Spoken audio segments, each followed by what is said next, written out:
নমস্কাৰ বন্ধুসকল, মোৰ আন এটা ভিডিঅ'লৈ আপোনালোকক সকলোকে স্বাগতম জনাইছোঁ। বন্ধুসকল, আপোনালোকে জানে যে অসম পুলিচৰ 451টা ভেকেঞ্চি ওলাইছে, এডভাৰটাইজমেণ্ট দিছে, নিউ এডভাৰটাইজমেণ্ট। বন্ধুসকল, এইটোৰ বিষয়ে মই আজি এইটো ভিডিঅ'ত মই কৈ দিম কি আপোনালোকে কেনেকৈ ঘৰত বহি এইটো এপ্লাই কৰিব পাৰিব আৰু কি যোগ্যতা লাগে সম্পূৰ্ণ এই ভিডিঅ'টোত আপুনি পাব আৰু এপ্লাই কৰিব পাৰিব। তো বন্ধুসকল, ভিডিঅ'টো সম্পূৰ্ণ চাই থাকক আপুনি। তো প্ৰথমতে আপুনি গুগল ক্ৰম ব্ৰাউজাৰটো অ'পেন কৰি লওক।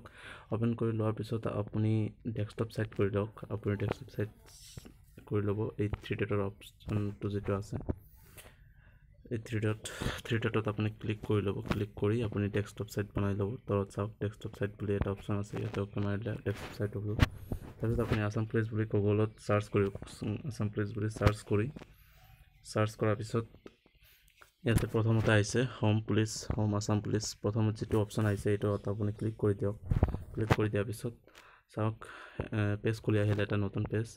তো আপুনি স্ক্ৰল কৰক, স্ক্ৰল কৰি তলত যাওক। স্ক্ৰল কৰি তলত যোৱাৰ পিছত আপুনি এটা ইম্পৰ্টেণ্ট লিংকছ বুলি এটা অপশ্যন পাইছে, মই এইটো ক্লিক কৰি দেখাইছোঁ।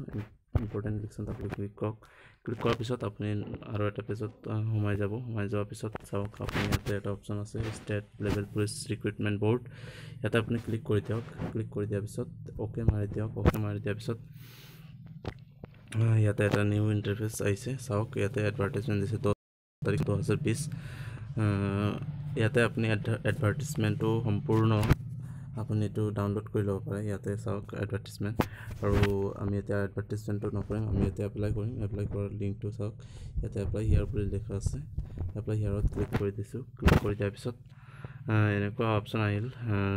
চাওক নতুন আবেদনকাৰীয়ে তলৰ বটনটোত ক্লিক কৰি ৰেজিষ্টাৰ কৰিব পাৰিব। আকৌ যিসকল আবেদনকাৰীয়ে 2 তাৰিখ 7 মাৰ্চ 2015 তাৰিখৰ বিজ্ঞাপন অনুসৰি আবেদন কৰিছিল তেওঁলোকে তলৰ বটনটোত ক্লিক কৰি নতুনকৈ আবেদন কৰিব পাৰিব।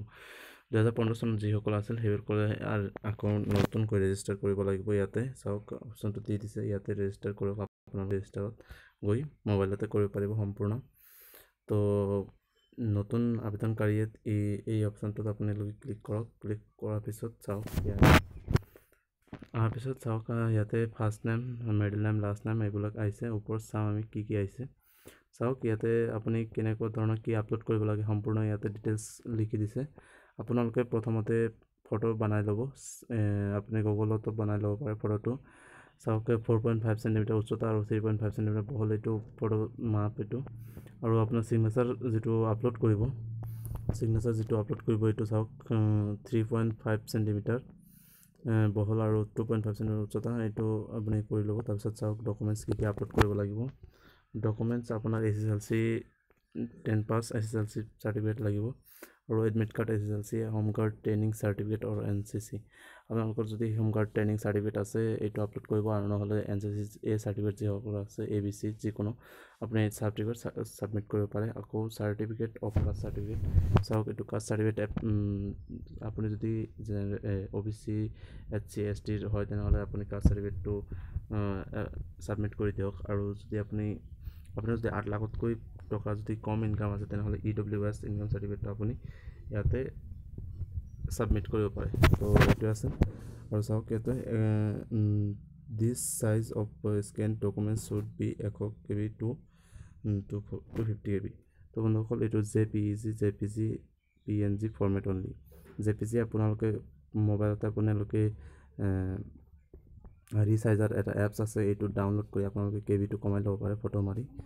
আৰু ডকুমেণ্টছবোৰ ফটো মাৰি আপোনালোকে KBটো কমাই আপোনালোকে ইয়াতে আপলোড কৰিব পাৰে। আপুনি ফাৰ্ষ্ট নেম প্ৰথমতে ৰেজিষ্ট্ৰেশ্যন কৰি ল'ব লাগিব। ফাৰ্ষ্ট নেম, মিডিল নেম, ইয়াতে আপুনি নাম লিখিব, আপোনাৰ যি নাম আছে এইটো নাম লিখিব। নাম লিখাৰ পিছত আপোনাৰ মিডিল নেম, লাষ্ট নেম, আকৌ ফোন নম্বৰ দিব, ইমেইল এড্ৰেছ, আৰু এমপ্লয়মেণ্ট নম্বৰ যিসকলৰ এমপ্লয়মেণ্ট নম্বৰ আছে, এমপ্লয়মেণ্ট যিসকলে কৰে এইবিলাকৰ এমপ্লয়মেণ্ট নম্বৰটো দিব পাৰিব। আকৌ মিনিমাম কোৱালিফিকেশ্যন যিসকলৰ কোৱালিফিকেশ্যন SSLC এইটো লাগিব, মাষ্ট বি। আৰু ছিলেক্ট কাষ্ট, ইয়াতে চাওক কাষ্ট দিবলৈ আপুনি যি কাষ্ট এইটো, আৰু ডেট অফ বাৰ্থ আপুনি যিমান আছে ইমান দি দিব ডেট অফ বাৰ্থটো, আৰু তাৰপিছত ৰেজিষ্টাৰ কৰি দিব। তাৰপিছত এপ্লাই কৰি দিব। আপোনাৰ ফোন নম্বৰটো দিব।